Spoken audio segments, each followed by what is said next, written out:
Oi, তুই মানে ফোনটো কেলে চাই আছ? এনে কাছৰ দিম ফোনটোহে চাই আছো কি হ'বনো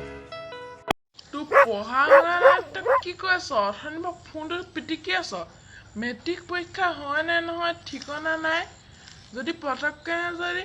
মেট্ৰিক পৰীক্ষা পাতি দে তই কি কৰিবি লয় এখন পঢ় এইখন ল আৰু ফোনটো দে ল না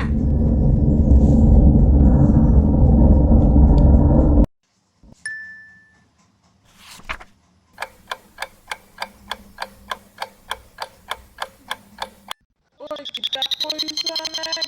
কাৰ মূৰটো কৰিছ তই কচোন ক কিতাপ পঢ়া কেইঘণ্টা হ'ল কচোন ক অলপ আগত 10 মিনিট হৈছে ইমান দেৰি মানুহে পঢ়ি দিব পাৰে নি 10 মিনিট পঢ়ি দিবা ঠিকে কৰিছ আৰু 1 ঘণ্টা পিছত আকৌ পঢ়িব লাগিব 1 ঘণ্টা মোবাইল চাই